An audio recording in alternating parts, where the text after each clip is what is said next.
Oh, yeah, did you end up getting a Switch 2 or? Bitch, with what money? With what money? I don't know. With It's the a lunch tax write-off. Girl, with the lunch money that I get from my mom, do you think I'm gonna be able to get that? Like, and not even, because I don't even get an allowance. Like, my mother is not paying me for staying alive. I don't know what you white people do, but here in Mexico, we don't do that.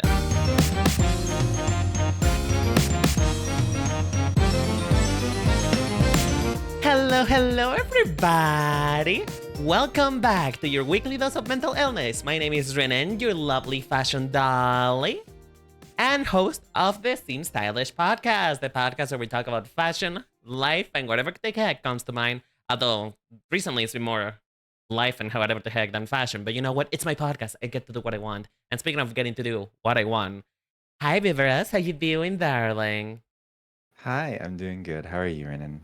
I'm doing great. It's been a while since I saw you. Look, I am fully functional. I can move. I am finally fully articulated. Last time that we saw each other, I was just, I was only capable of up and down movement. Yeah. Just moving in the y-axis. Yeah, you know what? It's one of the fun things about being a VTuber is just over time, like in the real world, obviously like your friends change over time, but it's like that slow gradual process. With VTubers, it's like one day they're just different. And it's like one day you just have a horn. Yeah, well, it's like one of the like it takes a while to get used to every time, where it's like even when my whenever my friends have like gotten a live 2D and I've gotten so used to their PNG, I'm like, I like your live 2D, but it's gonna take me a minute to get used to you like moving. Does it feel weird to see me move?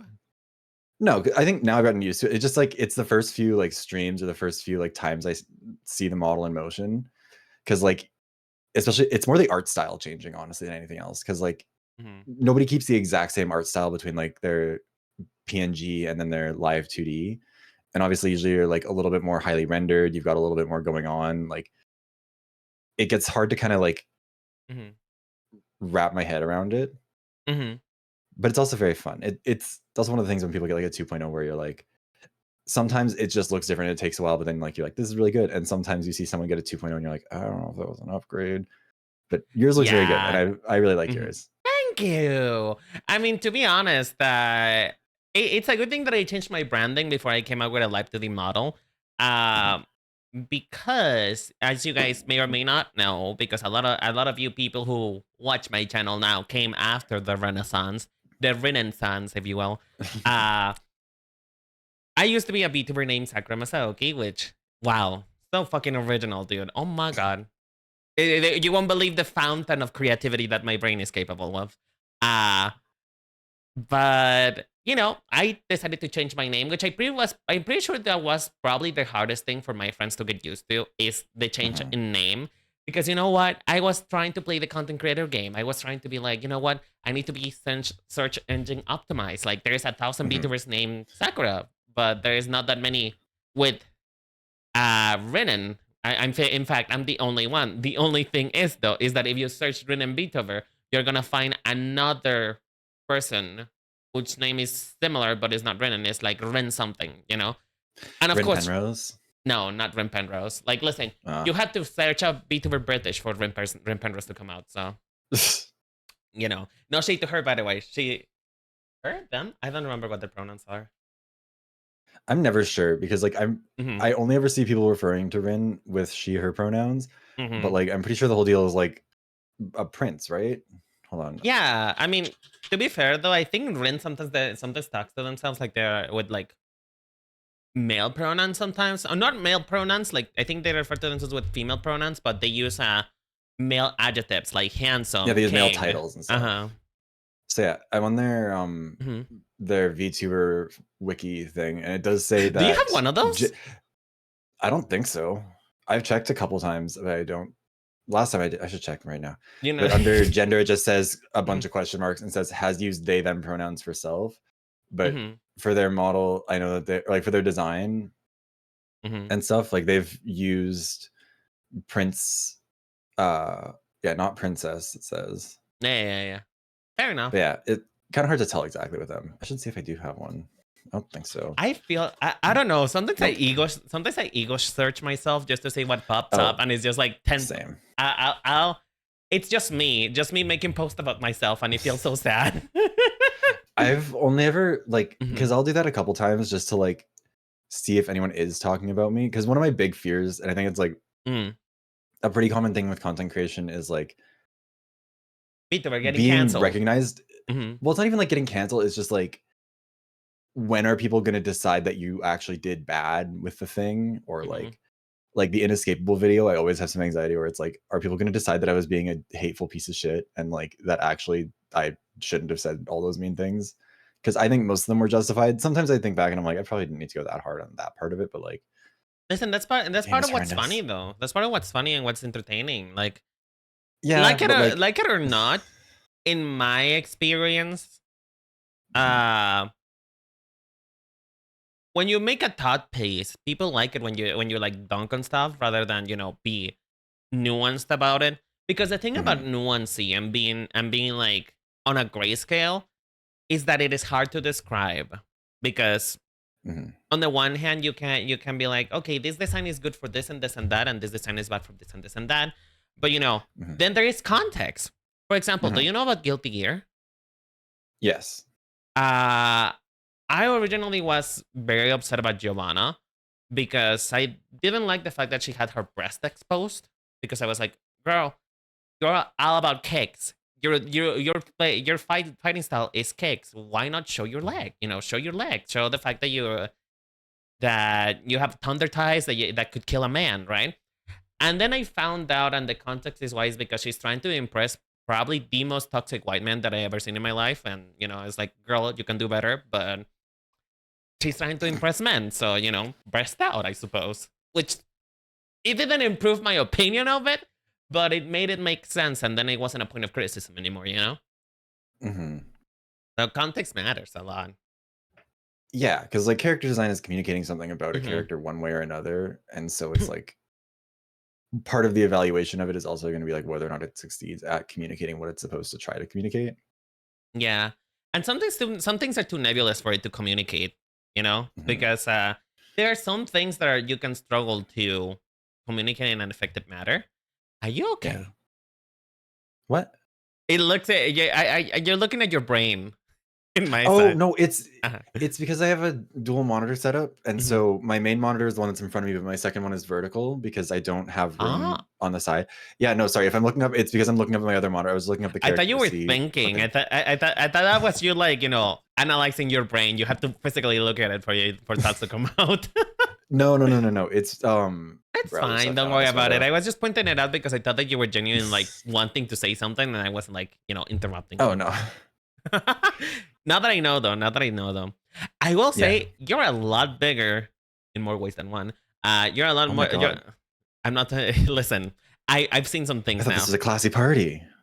Bitch, you clearly haven't been watching my podcast, but uh, listen, I've seen more things now than I ever thought that I ever saw last year. But in general, you're a lot bigger now when it comes to like creation and stuff like that. How's that feel? How does it feel that quite literally one of my coworkers back when I was working showed me your video? Which one did they show? The sexualizing men one or Yes. the? Yeah, Mm-hmm. I remember you mentioning that. Yeah, no, Mm-hmm. it's a really interesting thing, I guess, because like on Mm-hmm. one hand, obviously, it's really nice when your stuff does well and like when you are Mm-hmm. able to find success and when people enjoy it. But also, it's very anxiety inducing whenever you Mm-hmm. start to get a lot of views because at some point it becomes clear that your stuff is leaving its initial art like audience. Like Yeah. it's leaving the people who've seen you It's before. virality. It's entering, Mm-hmm. yeah, and you like I know at this point probably how my audience will perceive certain things that I'm going to say or do or like how I feel about certain things. Mm-hmm. And like they'll come into it with a certain degree of charitability.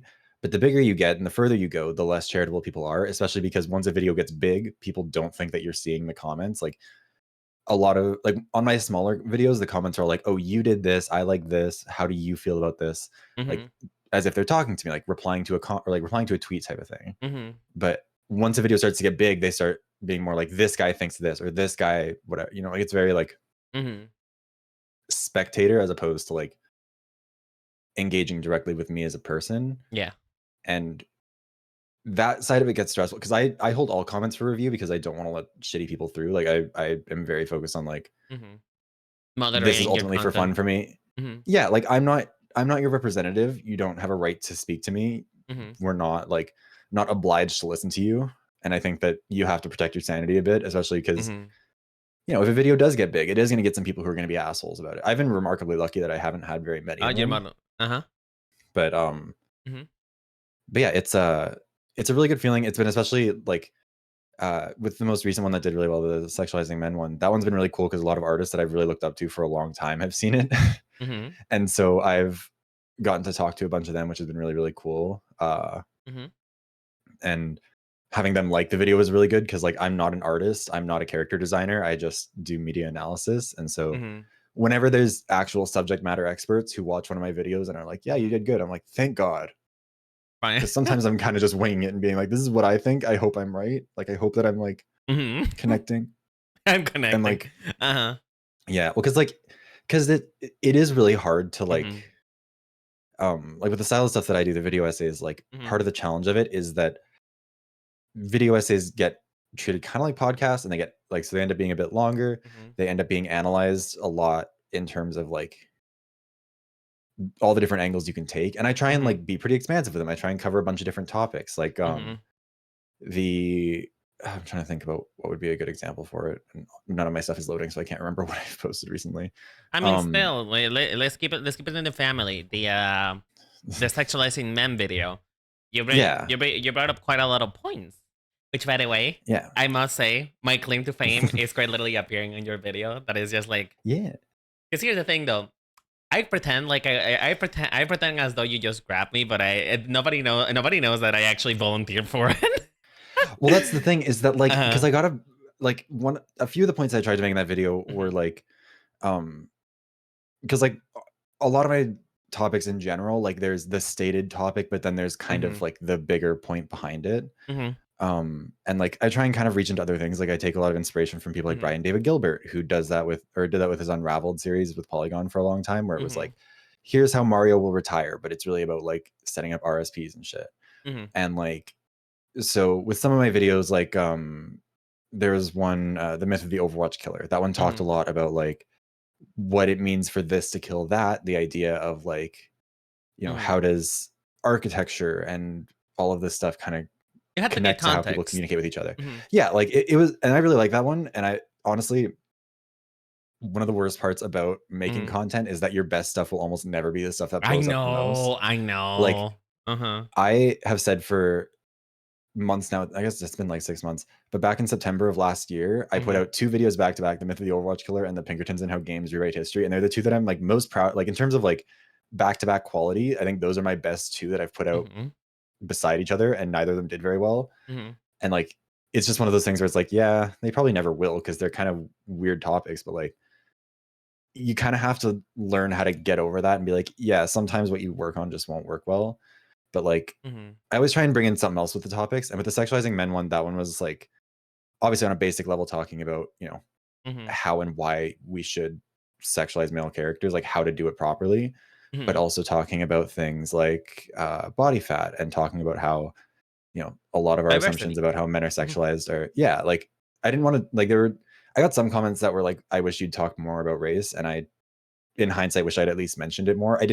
I honestly kind of thought with this video that I was already playing with fire, and I didn't think it would get a positive response if it did get any amount of views. Like, I thought it was going to get dogpiled by people who would be like just insulting it, or be like, this is stupid, gay, whatever. Booner. Um, Uh-huh. yeah, exactly. And like, honestly, it's been shocking the amount of like these comments that have been like, I'm a straight guy and I don't really know why I watched this, but like, it was very insightful. And that's been cool. But like, I mean, to be honest, yeah. though, I don't think the topic of race was necessary on that video because Mhm. that comes with another type of nuance, which is the way that race can actually be sexualized and stuff like that. Like, and Well, honestly, I like, don't think yeah, that sexualizing race is a positive. Like, I feel like you know what, no. we need to sexualize everybody equally. I want to see everybody's balls right now.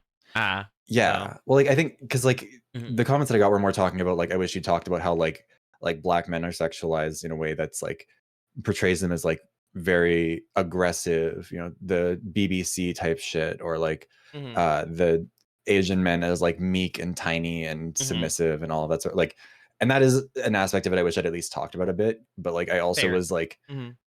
I didn't have that many examples. Like there weren't that many people who submitted. There were more than like I could use in the video. Not everyone got included. Mhm. But like in terms of diverse examples, I didn't want to go to like Tenchi and be like, hey, are you okay being like my example of sexualized black men?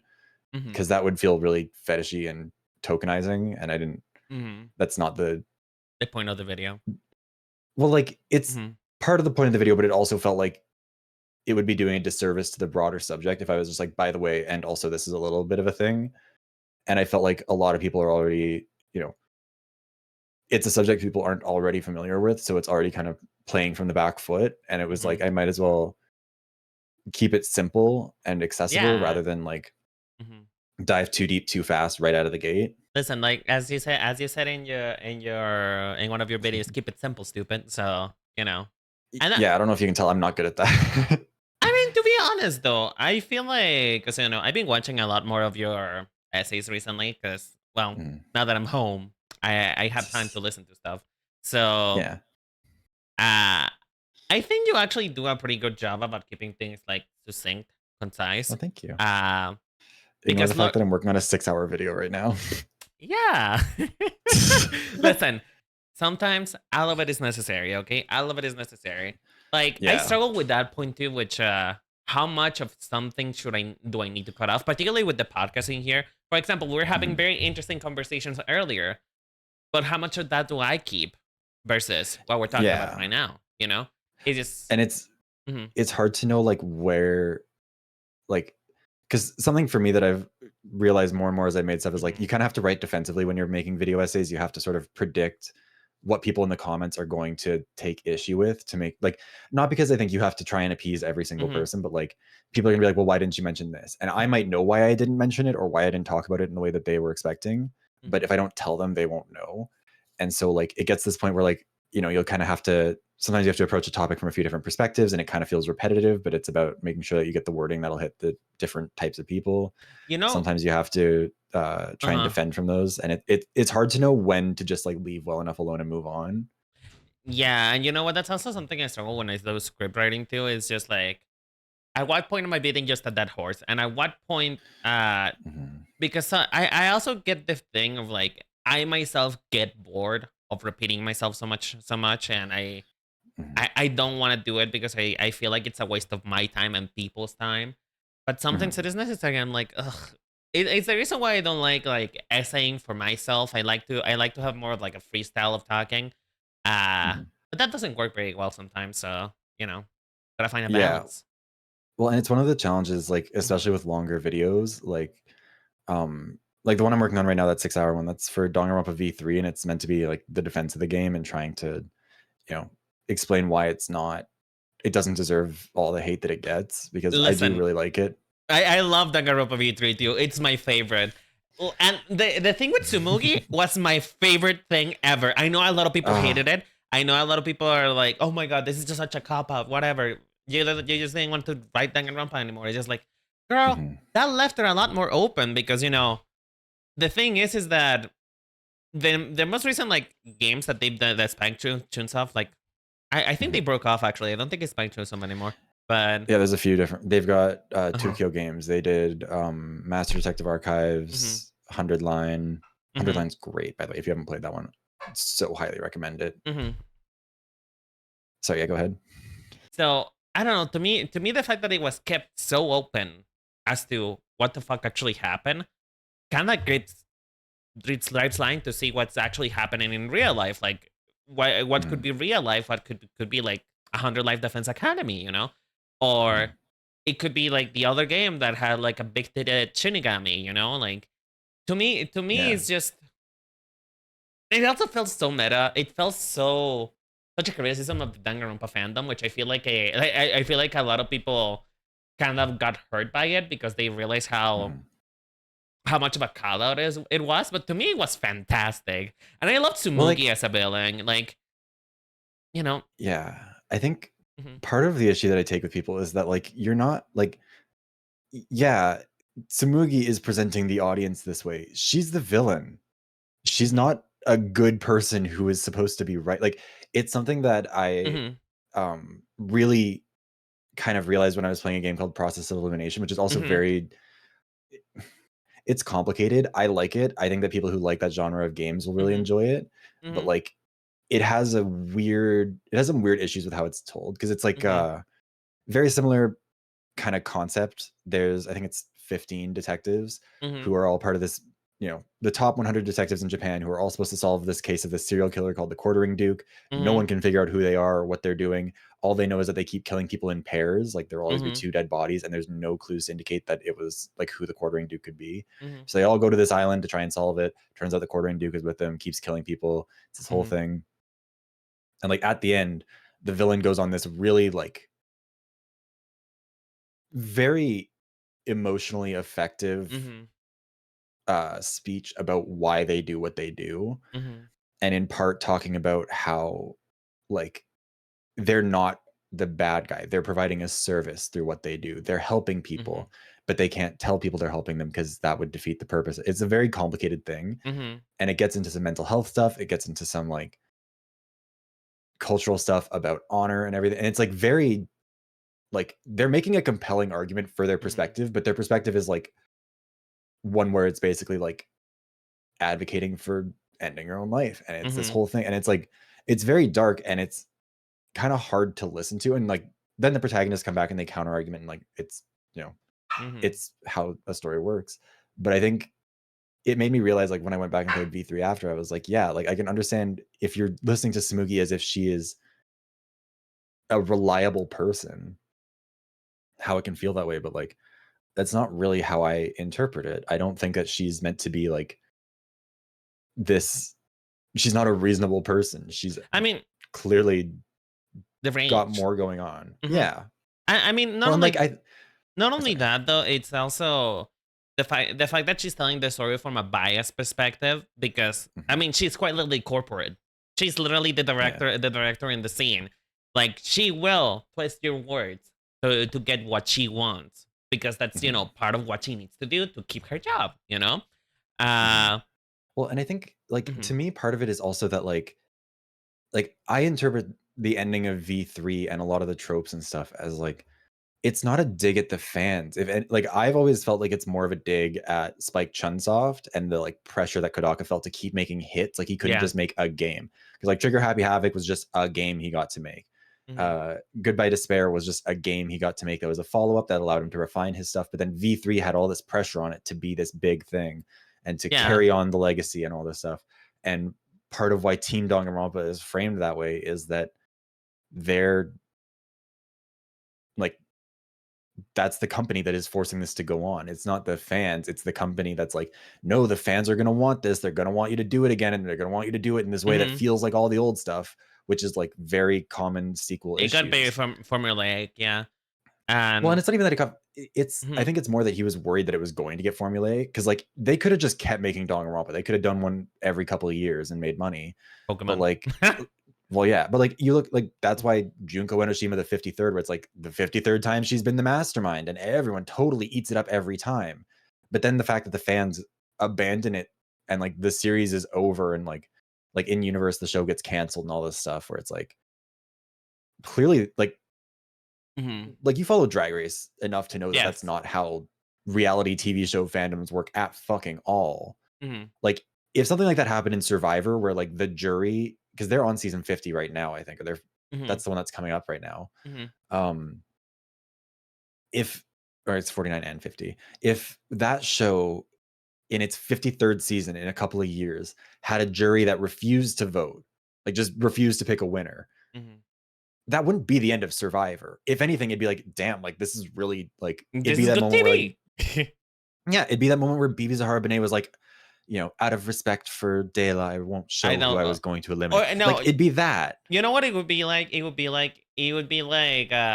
Like to put more of a recent example. Mistress Isabel Brooks just playing mind games. Like actually Yeah. actually having a proper villain to look out for. Mhm. Uh and like a lot of people are like, oh my god, she's getting canceled, blah blah. Bitch, we're eating it up because Well, there are reality a lot of TV. people who are very mad at Uh-huh. her, which I think is also like one Mhm. of the like there's a lot of video games that have tried to touch on reality TV and Mhm. tried to do it. I think the only one that has done it really well in my mind is Mhm. Buried Stars, which is a South Korean visual novel that I Mhm. love. Like that one, I made a video about it ages ago where I was like, Mhm. I talked about how character design tells stories. That one is a really fucking good game Mhm. because it's about this elimination style reality competition singing show Mhm. in South Korea where like you're down to the top 6, there's a fan vote going on, they're in there for their like finale presentation and the stage collapses on them. So Mhm. the top 6, one of the stage hands and the producer are all trapped under the rubble Mhm. and they can't really like they're waiting to get rescued, but then there's someone who's impersonating the producer on Fader, which is their like in-universe Twitter, who's like Mhm. making threats about I'm gonna kill whoever's in last place by the end by this time. Mhm. And they're trying to like stir up drama, and then through Twitter you're getting all this other like backstory on the characters where it's like your character is the betrayer because he originally entered the competition with a band but then was told that he had Mhm. to leave them so he could continue on his own. And the pretty boy Hyesung was so popular until it came out that he bullied people when he was in middle school or something, or like Mhm. that one understood I think a lot more of the social media dynamic Mhm. of how fandom reacts to reality TV, but most of them just don't, because they Mhm. are very different and in a way that it's hard to understand if you've never been immersed in it. Mhm. And that's always been one of the things that V3 has, I think, really missed the mark on. And it's part of why it didn't land for a lot of people is that they were framing it like reality TV, but didn't really get reality TV. Yeah. Speaking of which, this was not supposed to be the main the main topic for this fucking podcast. But now that you brought me to social media though, and we'll be talking about Mhm. social media in general, you know what? As a creator, I struggle to using social media because I still have the mindset of being a spectator. Because Mhm. I don't know. The only reason why I use social media nowadays is to look at a hot naked man, either 3D or 2D or real Real. life. Uh, and I know that a lot of creators post like every day or like I want like as Mhm. much as possible, and I'm here giving smoke signals once every 3 days. So how have you managed that now that you're like a bigger content creator per se? Now that you have a lot more eyes on you, now you have Mhm. more of a stable audience. Like on one hand, it depends on the kind of content you make. Live streaming is different Mm-hmm. than YouTube stuff, whatever. But I Mm-hmm. think kind of for me, I've always made it clear that like Mm-hmm. I do this because I enjoy it. The fact that other people enjoy it is obviously A very affirming. It's bonus. very nice. But Mm-hmm. like I make stuff because I like it. Mm-hmm. I post my opinions because they're how I feel and I want to Mm-hmm. talk about it. I post the videos that I post because they're topics that I want to discuss. Mm-hmm. And like, I think one of the struggles with a lot of this stuff is the feeling that like Mm-hmm. you need to be doing something a specific way in order to get, you need to do Mm-hmm. the engagement bait, you need to do this and that. And like, I have always firmly rejected the idea of doing engagement bait shit. I Mm-hmm. never, like, I don't clickbait my titles. I I don't don't like it either. post those Mm-hmm. well, cause like my view is like, I want people to trust me and Mm-hmm. believe me when I say that this is a topic that I want to cover and that this is how I want it to be framed. And sometimes the topic is more Mm-hmm. attention grabbing, like how to actually sexualize a male character is more attention grabbing than um what's one that didn't do very well? Time loops, roguelikes, and how genres blend. Mm-hmm. Like that one doesn't really say as much in the title. It's not a clickbaity one. Like I really like that video. I worked hard on it, but like I want people to click on it because they want to see my take on it or they want to hear more about the topic. And that's kind of how it goes. And I Mm-hmm. think in all of this stuff, like I think we talked about it probably last year when we did this too, but like I don't I don't think it's a sustainable thing to like try and play a character or to do something that doesn't come Mm-hmm. authentically to you in this because it is you as a person. Like obviously for me, the way I've always viewed VTubing is that this is like my uniform. This is like putting Yeah. on an apron at Starbucks. Mm-hmm. When I'm VTubing, when I'm Viveros, when I am wiggly little guy, that is me doing work. And when I am done doing Mm-hmm. that, when I am done streaming, I close VTube Studio. I I put my VOD in my video editor so I can like edit it a little bit and export it. Mm-hmm. And then Viveros doesn't go to the kitchen and make himself food. Mm-hmm. Viveros is staying in the computer. And Mm-hmm. I think most of my audience gets that at this point, that that's kind of how I view it. Mm-hmm. But with all of it, it's like I don't want to play a character. I don't want to have to like fill a role or like come up with a different personality that I have to embody Mhm. with this stuff because that's not like that takes so much extra energy. It's like when people have to put on a voice to stream, like some people will try Mhm.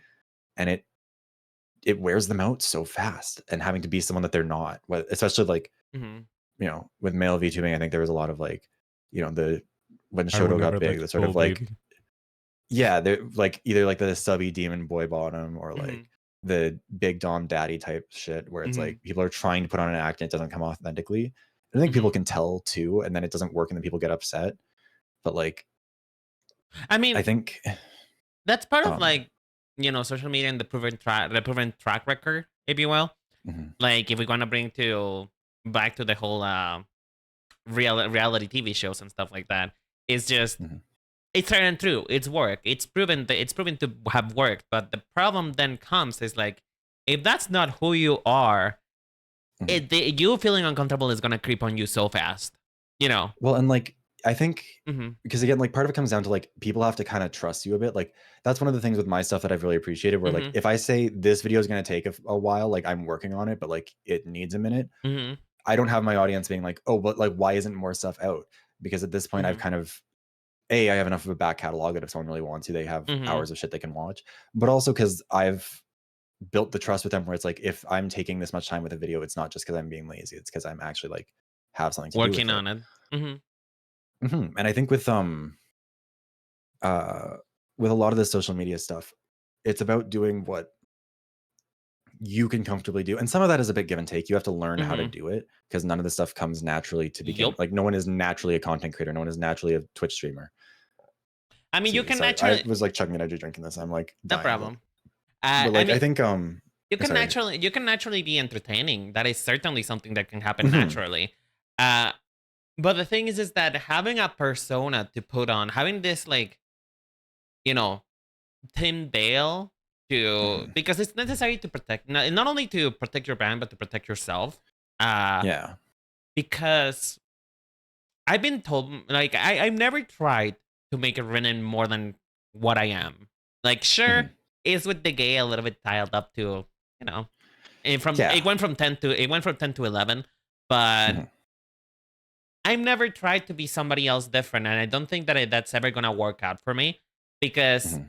I am too honest. I'm too real. Like we talked about as my past podcast is just I could never pretend to be a dumb daddy because I end up laughing. I end up laughing to myself. Like I could Yeah. never, and it's just funny to me that it's become such a meta from people. Yeah.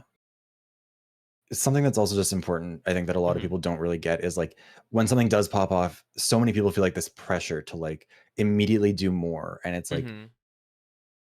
like because I felt that in the past where like a video does well and I'm like, shit, like what can I put out like right away so I can like capitalize on this? Hmm. But like at the end of the day, it's better to just take your time and like make something you're proud of because like it'll sit there forever. If you make a YouTube video, it's up there. Hmm. Like sure, the algorithm might not be as friendly to it as it might have otherwise been, but also it might not be as good as it otherwise would have been. And it's better to like take your time, make stuff you're proud of because especially when you're starting out, like, Hmm. you know, you're not going to be making your best stuff all the time from day one, but like Uh huh. it's still worth it to like do your best work and not just rush it for the sake of it. Like, and everyone rushes sometimes to like try and get things done when they need to get it done, but like Hmm. there's a there's a fine line between like, you know, maybe not putting as much time into something because you just need to get it Hmm. done. Like I've done that, or like versus just doing a half-ass job because you just want to put something out for the sake of putting it out. Yeah. And I think as you Uh-huh. get like when stuff starts to get bigger, especially when you're kind of like I'd say I'm kind of in like a weird middle ground where like a lot of my stuff flops, but then sometimes something does really well.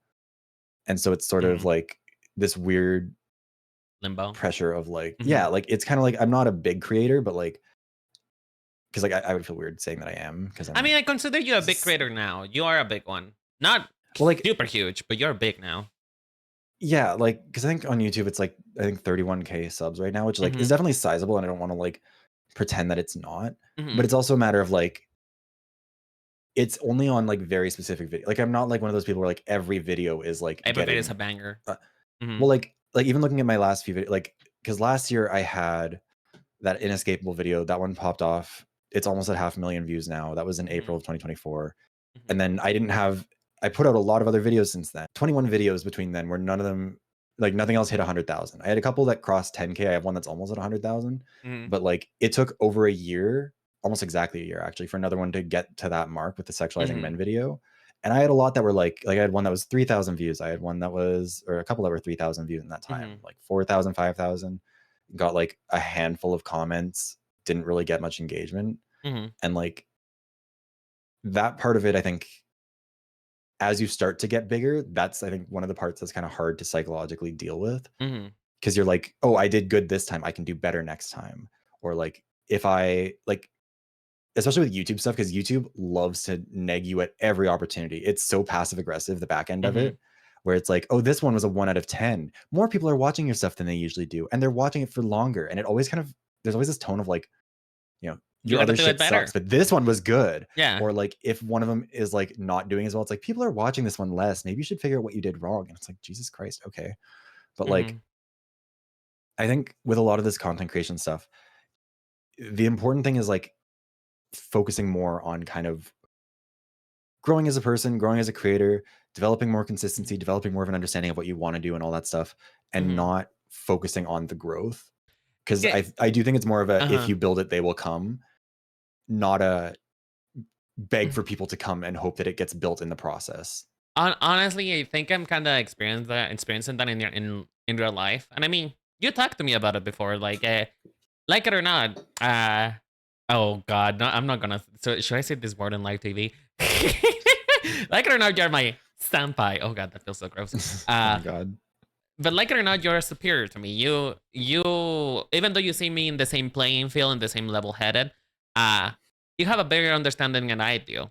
And this is something I'm experiencing in real life because, as I told you, I'm trying to figure out how can I make this sustainable. Because here's the deal, folks. The thing that I had to struggle with the most. If you're somebody who is prone to procrastination and is prone to trying to avoid doing something because you don't like it, as in i.e. editing for me, you have to find a way to be consistent. And if consistency means sacrificing a little bit of quality, just a bit, then I feel like it's worth it. For example, I started doing this thing with the podcast in which like I'm trying to do, doing Zoom-ins and stuff like that to be like a bit more profesh. And that took so much out of me that I was like, no, this is going to absolutely hurt my outcome for output, this. My output. So I need to either ditch it or figure out a way to make it easier. And that's the thing that, you kind of, because this is your baby, like it or not, content creation for most of us is our baby. This is the thing that we care about the most. Maybe you disagree. I don't know. Well, like you heard me talk about, like, there are videos that I look back on where I'm like, this one deserved better. Like this one, like the one about the Pinkertons. I love that video. I think that's the video I've worked the hardest on. I did so much research for it. Like my sources list for that one was too big to fit in the description. So I had to make a Google Doc for it and just like that instead, I think. Like, love that video, and it flopped. I put so much effort into editing. I went and bought multiple games just to play it for footage so I could like have it. And it didn't do well. And like, it is my baby. I think back on that one. I think on my Fusion Frenzy video. I think on my Buried Stars video, my Quantum Redshift one, my one on the Clue movie, like all these videos where I'm like, these ones are all very special to me. And it is like to your point about like, there needs to be some balance on quality is like, I think one of the traps that especially new content creators really get stuck in is this idea of like, my first video has to be perfect. I know. Like, oh God, no, don't talk to me. Don't talk all these little editing tricks. Don't talk to me. And it's like, it's, but like, it's, and I get that. Cause like, I've been there too, where it's like, you want to make a good first impression. I need to just like make this, I can spend a little bit more time. I can make this transition look better. And like a lot of the time, especially when you're new and you don't really know how to do it, it'll look overdone and it won't work the way that you thought it would. Or if it does work, it would take you three times as long. Well, like because I did I think we talked about it a while ago when I did the Virtual Killing Academy thing, like those streams where I made the trailer for it. Did I send you the trailer for that, or I can't remember? No, because you don't talk to me. Okay, well, that's not true. But also, I'll find it for you real quick.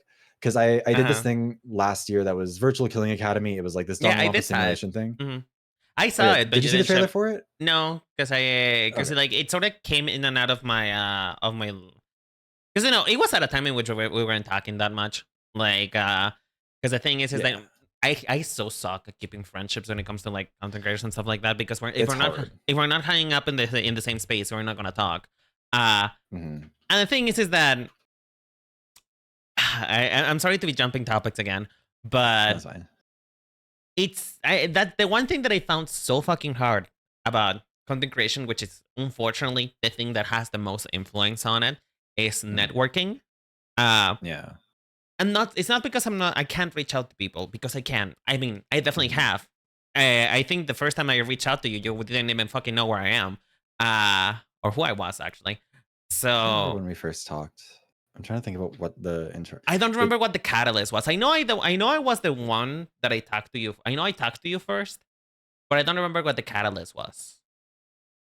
oh, you were making The cookies. you were Wait, it was making the a cookies, cookie right? of yeah. Yeah, I yeah, just want yeah. to It scroll was all the the way back, cookies. and Yeah, you yeah. sent me the bald one.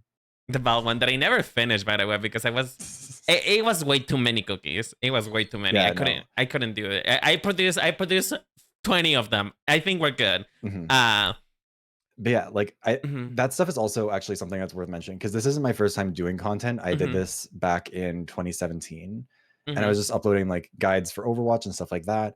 And I would make gameplay videos, but I would edit them to have like a kill counter. And it was mhm, burning me out real fast, and that was why I had to stop. Was because mhm, I felt like I had to always be doing something more, and there was always this. And I think a lot of artists put themselves in that position mhm, where they're like they're doing raffles or they're like, give me your PNGs and I'll do this thing with them, mhm, and they wear themselves out on it real fast. mhm, And I think editing is one of those things where I linked the trailer. I think it's 3.5 minutes long, but it mhm, was meant to be like in the style of like the Danganronpa intros where it has the character flashing in with like their mhm, ultimate title or whatever. But there mhm, was too many people to do that, so it just has their names on it for mine. mhm, And like I loved editing it. It was a lot of fun. It was the first time I've ever mhm, tried to do anything like that. It took me like a month, and it was the most stressful editing thing I think I've ever done. mhm, And again, like I've made multi-hour video. I mean, the Danganronpa V3 one is probably worse now, but like that one took so much because I had to come up with like ways to like trying to figure out keyframes, trying to figure out how to make mhm, these animations line up properly, trying to make like the stock transitions that I had in my video editor, like make it work and all of this stuff and line it all up with this music. And like with even when I look back on my older videos, there are sometimes where I could remember like mhm. trying to make this edit look exactly right or trying to make a motion graphic happen or trying to make, and it's like You gotta give it the editing ghost. is Mhm. well, yeah, and like editing is one of those things where like the things that take the most time are the things that are on screen for half a second. It'll Yes. take you 45 minutes to get like a little bit of text to zoom in at the exact right moment, Mhm. and then no one will notice that it happened. Like it's just Mhm. a really unfortunate reality of a lot of it where it's just like Yeah. the amount of input does not match the amount of output. And And in a lot of my videos, the editing is very basic. this creator by the name Yuri Han, which hi Yuri, I know you watch the podcast. Hello, how you doing? Uh, she told me essentially, and I feel like I don't know if we brought this up prior to the recording or if we did it on the recording, but you know what? If I repeat myself, you know what? It's my podcast. Fuck you.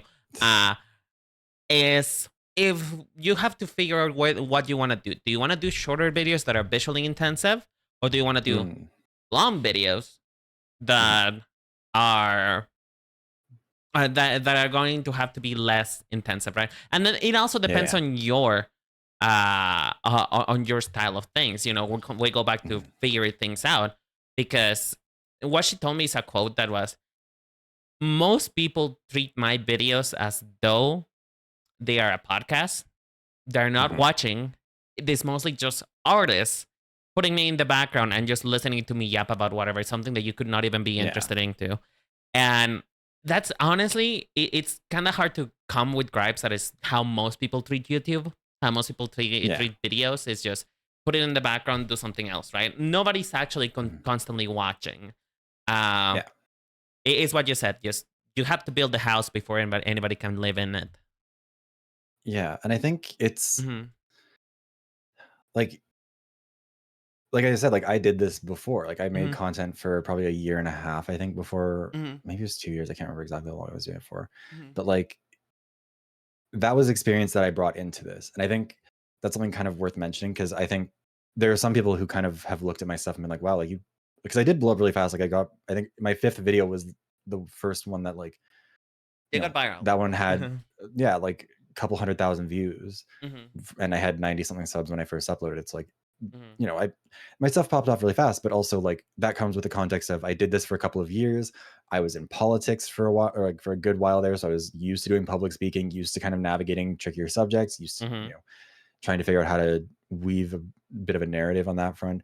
I did a Mhm. lot of public speaking when I was in high school. Like I've communications was my field of study, so like that Mhm. comes with a lot of this. And like even with that, a lot of my stuff has also still flopped. And I Mhm. think one of the things that I think is important for people to remember is like all the polish in the world can't change the color of the original piece. Mhm. Like you can edit something to hell and back, but that doesn't change what it is. It just Mhm. tries to shine it a bit more. And I think like with my videos, the editing is often very minimal. It's usually just my model in a circle in the bottom Mhm. right, talking while there's stuff happening on screen, and then I'll put graphics up if I need to, or text or whatever. Mhm. Because to me that's been the easiest way to kind of like balance the fact that my model isn't super dynamic and that I don't really know what else to put in the background. At some point maybe I'll just put like a regular video essayist like Mhm. office background or something. I don't know. But like And I mean, um to be honest, even when you do get eventually a more a more complex model, mhm. it is worth bringing up the fact that there's a lot of things about that complexity that you don't use and that you don't use in practice, Yeah. right? So, Yeah. Well, and like it's uh-huh. I think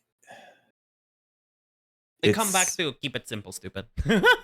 it comes back to keep it simple, stupid, and it comes back to also like at the end of the day, people aren't when people are watching your video essays or your content in general, Mhm. if you're a small creator, they don't expect it to look like professionally edited.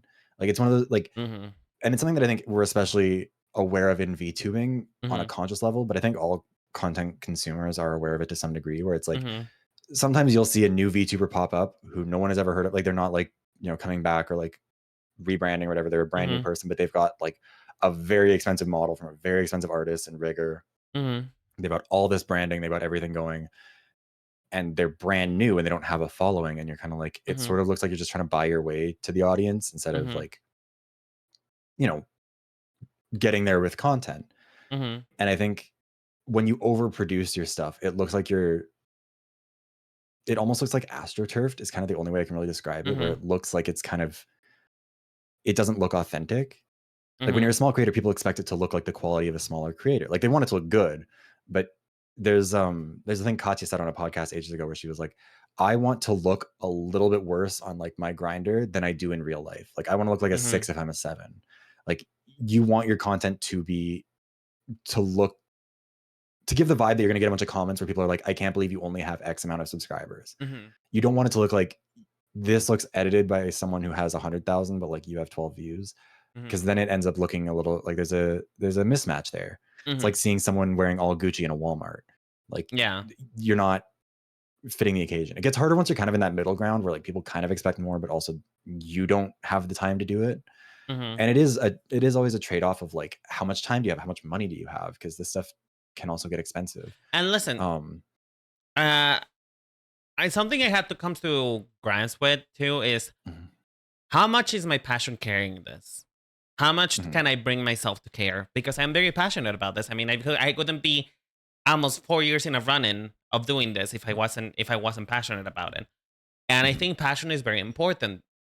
But you have to also realize where does it run off? When do you find the part of yours like I just don't want to do this? You know, because mhm, people tend to have this perception that oh, because you're passionate, you're gonna do everything that you can, and yes, you will do mhm. what you can. Yeah. Highlight the word can Mhm, because you know we come back to building yourself up and and learning what you can do. Is just if you as a person try to shoot for the moon, uh, and you force yourself to put up videos every week, even though you're not really enjoying yourself or like it's really hard, you have no time for anything else, uh, or you're forcing yourself to stream every single day, no matter what, no matter if you're feeling good, you're feeling bad. Um, that's gonna come to a point in which your passion is just gonna take you so far. And yeah, like you're gonna come to hate it. Like uh that was what happened the first time I was doing this stuff was I hmm got to this point where it was like streaming made me not like, I didn't want to stream. I didn't want to Mhm. make videos. I put all of it off. Even with this like V3 video, because it's gotten so big and so out of hand, Mhm. it's like it gets to this point where it's like I need to work on something else for a bit. I need to do something else. I need to work on a Mhm. different video. I need to do this because like I don't want to get to a point where I don't like what I'm doing. Mhm. And that's also something I've kind of communicated with my audience a few times. I'm like, I'm not streaming this week because I don't want to. And if I make myself, it's not going to be what either of us want. Mhm. It's not going to be a good experience. And like at the end of the day, it's not like if I don't stream, these people won't have anything to watch. Like I'm not the only Mhm. thing on Twitch. People will have other people to watch. People would rather see you when you're at your best rather than when you're forcing yourself. Mhm. And I do think in particular, there's a real issue with a lot of content creators who like Mhm. are trying so hard to make it something that's like financially viable for themselves. So you can see them like constantly pushing things that are monetizing. They want to get brand deals with companies. They want to Mhm. do all of these things. They want to get a sponsorship. They want to get all of this. And it's like, I get why, because like I've been there, but I also, people put so much pressure on themselves to reach that level of success way earlier than is reasonable, frankly. Because like, and I can look at my own stuff. Like I know how much money my own videos make. Mhm. I can't live off of YouTube, and I do pretty well on YouTube. Like Mhm. last, Your videos get an let average me to see. like 3K to 7K. If we're taking out the big hits, it's an Yeah, average like between 3 to 7. Maybe if you're pushing mm, me, you can say I like would say 8. 10 because there's a good Uh-huh. number of them that also will cross like 15, 30K. Mm. Like Okay, let's put the your ones that are average. more successful will kind of hit there, but Let's like put your yeah, usually average. they're It's like like 5 to 10. 5 to 10. For the yeah, threshold. somewhere like that's usually what Mhm. I would expect to get anyways. Mhm. Um, And that is and so like successful. those That is videos, successful in yeah, YouTube. like Mhm. yeah, like that's not something I would ever complain about, but like Mhm. it is also a matter of like I remember early on actually when the video about just say magic exists in Overwatch, when that one was Uh-huh. doing really well. I remember one of my friends made a comment where he's like, I bet you made more than I made for my job. And I was like, no, I'm so certain I didn't. Cause like No, that Mary. video has right now that has 213,000 views on it. It made a little over $1,000 Canadian, which like is very good. And I'm super happy with that. Like that was But the thing awesome. And I is, though, didn't expect it at all. the thing is, But though, that's over time. It's not. what's over It's time not a and it paycheck. Uh huh. yeah, well, and like, because I got really lucky because I had back to back a few videos do really well. Mhm. Because I had the Just Say Magic one, and then Inescapable came out the month after, and then a couple Mhm. months later, I had the Your Turn to Die one. So like, but the most I've ever made in a single month from YouTube was $1,400 Canadian, Mhm. which was last April. Which like again is really good, Mhm. but like that's not how it usually is. And it And I would. think, and And the. like you said, like I'm not like a huge creator, but like Mhm. I'm bigger than a lot of the Yo, people that are kind let's of put in it our this way. Let's put space. it this way. You're big. You're not huge. You're big. Like we know how many Yeah. we know the inches. We know how many centimeters it is. Uh so I have to keep it gay because it's Pride Month. But Yeah. uh Boyfriend dick size content creator. indeed. It's not getting handable yet. But Uh-huh. the But yeah, like point. I think Uh-huh. the point that I kind of wanted to make with it is like Mhm. it's not like people get so in their heads about Mhm. like I said earlier, like one video does well, so you're like, well, what about the next one? Or like one stream does well, you'll have like a bunch Oh. more viewers than usual, and you're like, or like maybe a game you're playing is doing really well. Like I've had, I think last month on Twitch, I Mhm. was doing like really well with the 100 line Mhm. because like it was a popular game, it was new. I was hitting like 30, 40 average viewers for streams, which is Mhm. insane for me because that's really not like that was a lot higher than it used to be. Mhm. But then I'll play another game and it'll go back down to like 15, which is still really good in like the context of Twitch. But like, Mhm. I mean, yeah, I know a lot of people who get really like dejected and beat themselves up because they're like, well, why am I not like, do people not Mhm. like me? Am I not like, why isn't this doing well? Why am I Mhm. not like, I keep putting in the work. I think I'm doing well. Like I've had a bunch of those conversations with friends where they'll be like, I think I'm doing good, but it doesn't seem to pay off. And like, how do I Don't call me out. do this? Uh-huh. Well, yeah. And it's like Uh-huh. entirely understandable because it is really depressing. It's hard to like not be down on yourself for that stuff, but it's Mhm. also like like what's helped me is like I've always thought about my videos as like putting together like an album. Like Mhm. for an artist, there'll be a couple of singles that are big hits, Mhm. but a lot of the songs on an album are album tracks. Mhm. Like one of the biggest albums of our lifetime has been Katy Perry's Teenage Dream, just in terms of like Mhm. the the numbers it had, the success it had. Can you name a song off of it that wasn't a single? Because it had like 5 #1 singles, which was like the record breaking or like record tying, I guess, with Michael I mean, Jackson for a single album. But if we like, wanna put, if you go beyond those, if we're gonna put like Katy Perry in that spot, right? It's A Woman's World, for example. It's so it's not. I mean, it's catchy. I'm sorry. I will defend it. It's catchy as fuck. I will not. We are not on the same side on that one. I think it's an awful song. I don't know. Like, listen, maybe I'm just easy to please, right? But there's one song on that album that I think is redeemable, and it's Lifetimes. Oh yeah. If that one wasn't on that one of that album, 143 or whatever it is, it would probably be okay. But also, Woman's World is hurt by that fucking awful music video. Like, oh, that was a whole thing. And then like, sorry, before we get into another tangent. Yeah. But the point that I was trying to make though was, you know, Katy Perry has had so many hit songs, so fucking many. Like, it's a reason why, you know, she can go to the moon now and she can go, you know, travel. Yeah, she's one of the defining pop stars of our lifetimes. Regardless, like, she could put out nothing for the rest of her life and it would still be. It's Mariah Carey. Mariah Carey literally, she can retire and she will still make a living as a fucking, you know, in Christmas, you know? Well, and like, you even think about like like one of the examples that I would bring up, because I think it works because they're niche but also very popular, is like, you think of Aqua. Oh yeah. And Aqua is Barbie Girl. But I love Aqua. I don't know why. When I was a kid, I would go to this daycare and they would, one of the CDs that they had was the first Aqua album, Aquarium. So I listened to that a lot. They have a lot of very good songs. Frankly, Barbie Girl is not one of their best. Halloween is like a really, really fun, like, still baffling to me that there's not more spooky pop songs. Like, we had a little bit of that with early Kim Petras, and then there was the like, but Halloween is like one of those. Roses Are Red is an excellent little like ballad. Or not Roses Are Red. Turn Back Time. Love that song. Very sad, very emotional. Cartoon Heroes. Like, there's a lot of really good songs from them. They're always going to be Barbie Girl. Yeah. And like, that's okay. Because I can love all the other songs. I can understand these songs are good, but like, it doesn't, it's just the way of the world. Not every song that they put out is going to be big. Most people aren't going to know them for anything but that one. And that's fine. And like, most streams are not going to be great. Like, most streams aren't going to be great. Most videos, because like, if one video does really well, YouTube will generally try and like, it'll put out your other videos. It'll be like, by like, you liked this video by this person, what about this other one? Like, that's usually how it'll go. Like, on that front, it'll affect things. And the reason why going off topic doesn't usually work out well for people isn't because YouTube will sabotage it because it's a different topic. It's because your audience doesn't watch it as much.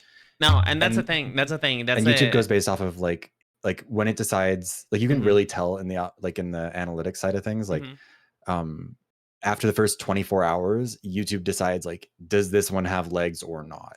Like, based on the click-through rate, the viewership. And if it seems like it's doing better than it expected, it'll give it it'll push it a little bit for, like, that was what I really saw with the Inescapable one, is that one did like okay to start, but it did okay enough that YouTube kind of every day would push it a little bit more out there. Like, it'd give it to, and like the click-through rate stayed good. So it just kept on pushing, and then it did eventually really good. And that's kind of how like that sort of thing affects it. And that's why, like, if it goes way off topic, because usually those first 24 hours, those are where your subscribers are seeing it. You know, they're seeing it in their sub feed, they're seeing it on their homepage. And if it's something that you've never made before and they don't care about, they're probably not going to click on it just because it's not what they're following you for.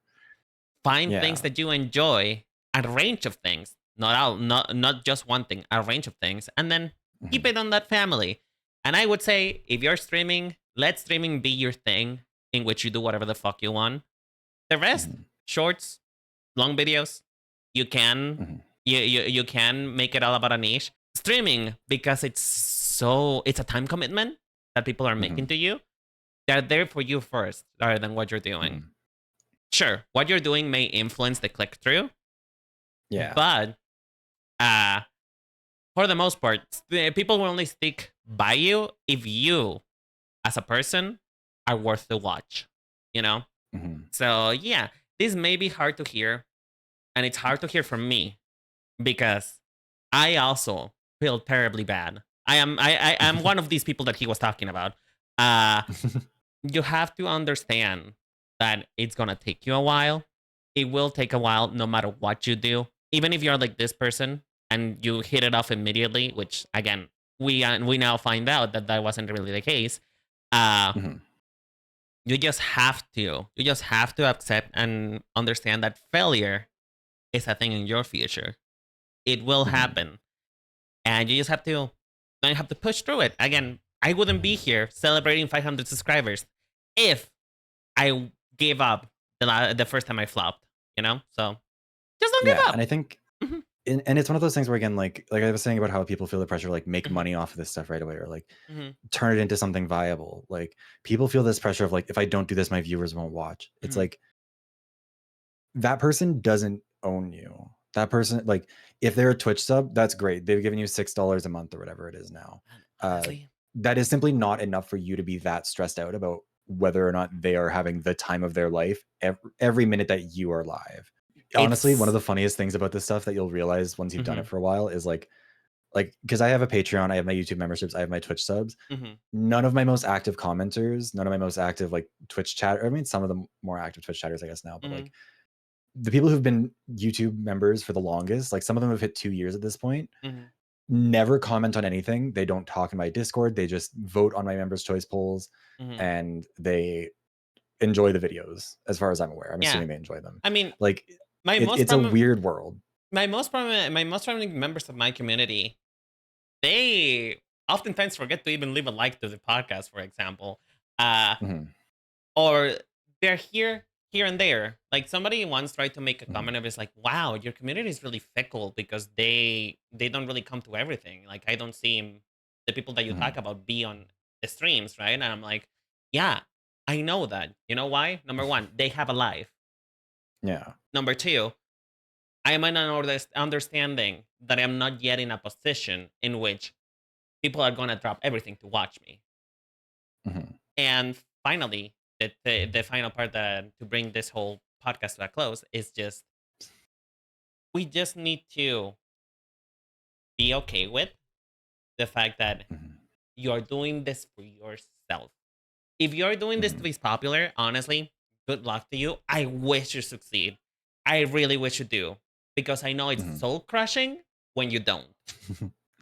But mhm, if you are starting out with this and you want to, you know, keep at it at the long run, either be, you know, mildly successful, just make a ripple on the water like me, or if you want to make if you want to make waves like Viveros, you just have to keep going. You know, Well, like, and I will say, like, none of the videos that I've made that have hmm done the best, like my top 5 videos are the Inescapable one, the one about Blizzard not understanding survivorship bias, how hmm to sexualize male characters, just say magic exists in Overwatch, and how You're Gonna Die makes choices count. hmm None of those videos were ones where I was like, yeah, this one's gonna like do big numbers. I thought hmm no one would watch the Inescapable one because I was like, this is a 3-hour video about a game no one knows about, and anyone who knows hmm about it hates it. Why would anyone watch this? And then it popped off. The hmm survivorship bias one was because I had a conversation with a friend where I was like, I'm so annoyed about how they're talking about Mercy in this patch because they clearly don't understand what they're talking about. hmm Sexualizing male characters, I was like, this feels too niche. The magic one was like, I just to be fair, like, I feel like the sexualizing male characters came at a really good time yeah, I got because, lucky with that one well, because of Emma Frost. Really, you owe your success to Emma Frost. You better go. You better go a and put. little. Listen, you better go and you prostrate. You kneel down to an Emma Frost to Emma Frost shrine because that one is her doing. Nothing to do about you, nothing to do about personality, nothing to what you put into the video. It's all about her. Like I never started doing this because I wanted to get like a Mhm, million views. I never was doing this because I was like anticipating that. Like that was always like it'd be nice, but like that's not the plan. And I think with a lot of this stuff, you kind of just have to go into it with the mindset of like, I'm gonna make what I want. I hope other people like it, but if not, it's not really for any one person. and Like there is no mhm, one viewer who's paying your rent. There is no one viewer who's paying for your groceries. Like unless that's your boyfriend. cumulatively, a bunch of them Mhm, might.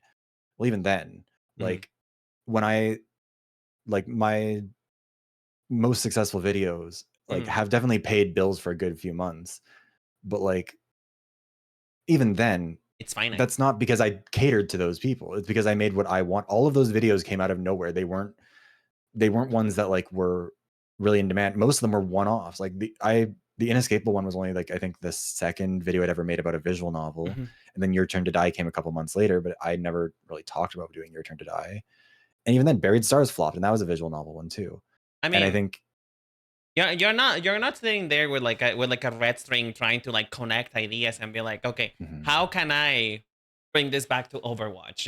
How can I make it Yeah. escapable about Overwatch? Which it was the thing that Well, you like, started with, and and I think mhm, like part of this comes down to like what I was saying before, where it's like you've kind of just got to do what you're doing and hope that people let people come resonate to you. with it. Mhm. Yeah, like Bill, you can lead a horse to water, but you can't make them drink. You can like, and if you try and pander, it'll only annoy you, it'll annoy your audience, and it won't really result in much. You can lead a horse to And water. like, The point that we're all trying to say though is make sure that what you're doing is something you like and enjoy, because you never mhm, know what's gonna go popular, and so you might as well do so. It might as well be something that you enjoy. You know. yeah, and you It, should be making it whether it would get one view or a million. Like, mhm. it if you only would make it because you think it'll get a lot of views, I think it's worth considering whether or not it's something actually you want to make. Yeah, and finally, I just want to thank you. You know what? We were supposed to be talking about the games industry, but maybe we'll do that in another episode. So the title of this podcast is going to be reality shows, content creation, and drag race. So yeah, thank you very much for coming, Viveros. It was so much fun talking Thank you to for you. having me. It was fun to be Yeah. here. Am I your Finally, first repeat guest? sorry. Because I was on last year, right? Am I Yeah. your first repeat, or have you had a couple No, others you've gone first with? liquor came back before, but Oh my god, that's the funny thing though, it's is fine. the people that shut up. You are a busy man. You're a busy man. It's hard to get a hold of I you. am. But yeah, you know what? The people who I did the first podcast episode with is the people that have cost me to have such long episodes. So yeah, I thank you. Mhm. I appreciate that. This is gonna be hell to edit for me, but I mean, it's better than. I feel like it's better to have one where there's too much talking as opposed to one where it's like kind of forced. And where it's like, to be okay, fair, can we I get will to the say minimum that I need? I will say before we rush out, yes, because we're feeling a little bit too confident about this episode. Uh, to bring our egos back a little bit back down. I remember that a lot of people told me that your first episode with me was one of the worst ones out of the four. Damn, But that's true. because we didn't really know each other, Mhm. and it took a while for us to get going. And by the time we got going, the podcast was over. So, Yeah, I think like it is one mhm, of the hard parts about this sort of stuff where it's like, mhm, because I also haven't done like back then. I think that would have been probably one of the first ones that I'd done as well, where it's mhm. like I it's was your hard to know what the first. dynamic is, and Oh, I don't know if it wasn't first because I had done a few back when I was doing politics more, but those ones were also with like damn! You were experienced already. interviewers who like did it professionally, like It came media professionals who pre-used. also had Damn. podcasts. A little bit. Uh But huh. like it was yeah, I think like, and especially within the content creation space, within the VTubing space, it's a Mhm. lot more like difficult to kind of know exactly how to navigate it. Mhm. And like especially especially because at that point in time I know it was also kind of a weird like when stuff started to blow up. It's very, not to drag the conversation on more, but I know Mhm. like once some stuff starts to do well, all of a sudden there's a bunch of people who are like, oh my god, hi, let's be friends now that you're successful. Okay, can I And it was sort of complain? Can I complain? Can I go complain? for it. Can I complain? I would lie if I didn't say that it didn't influence it. It would be a Yeah. fucking lie. It will be a dead ass lie. And I'm honest. I'd rather keep it real. Yeah. But I did approach you Mhm, because I did agree with a lot of what you said, and with a lot mhm, of what you were putting out there. So mhm, just keep it. Listen, that's the reason why this for our first episode. It's called mhm. Career Advancing Collabs. It did nothing for my Yeah. career, but apparently it did great for yours. So, Well, I think like it's very like because uh-huh. it is a little bit weird when you're in that phase where it's like, do people actually want to talk to me, or like do they know my stuff? Because I don't want to Hmm. like ramble about videos I've made that no one would have heard about or anything, which I have done in this, but whatever. But like, yeah, no, I think last year it was all figuring stuff out and it was trying to make things work. And I think this time, Hmm. I mean, the fact that we talked like 15 minutes before we actually got started, I Hmm. think is a good indicator that we at least That we know get how to talk along. to each That we get other. along. Like that we want to talk. Yeah, And yeah, I just hope. I just hope that you've enjoyed talking to me. That you've enjoyed being like of course. you know being part of this. You know, my little mental illness show. Because at the end of the day, if anything about the whole thing out of everything I made, the podcast is for me. I make it Mhm. because I want to make it, and I genuinely hope that, at least you see some growth. I feel that, that aside from, being able to move now, do you see some growth between then and now? For sure. And hopefully this one will be better received than the last one. Maybe then I'll It, make it a probably three-peat won't. return. It probably won't. You know why? Because the podcast again. The podcast has been doing. It's been doing weirdly, like it's ups and downs. But hey, Yeah. we're talking about the video So game long as they industry. don't say it's the worst one. Yeah, so long as it don't say that, it's good. It's good. But yeah, thank you so much for coming. Anything that you want to plug before we go? I guess I should say, like, you can find me on Twitch at twitch.tv/theviveros, YouTube at youtube.com/@theviveros. I'm working on like I said, like the 6-hour Danganronpa V3 video, which is going to be an abomination. And God, I don't know why I ever decided to fight with V3 haters, but I guess that's just how that's going. There's the sexualizing men video that Renan is in. There's a bunch of other ones. If that's the sort of thing, you should check them out there. And yeah, I don't know if I have any. I have a few videos that I'm working on, but I don't know how much of them are like ready to go that I can announce or anything. And if you want to say, if you want to sexualize him, go to the 18 plus part of it. For sure. I don't know if that's something that you want to plug. I can cut it if you want, but yeah, I probably won't. I'm trying to keep that sort of like in its own space, I think. Okay, I'll cut it. No worries. But yeah, sure. But if you want to sexualize him, then follow him on Twitter. He posts his ass often, so Wow. I mean, maybe if they're lucky. Not on main, that's for sure. No, I mean you post your character's ass on main a lot. That thing is voluptuous. Maybe. But yeah, that one was based. That was whenever I get art of him, one of the character descriptions I say is that it's based on an actual comment I got from a guy one time when we were having an encounter where he said, you have a disproportionately fat ass for such a skinny twink. And so that's how I describe my model, like my the live 2D whenever I'm getting art of him. I'm like, that's the vibe we're going for. So that's why he looks like that. And with that note, take care, you guys. I'll see you in the next week. Bye-bye. Thank you for having me. Bye.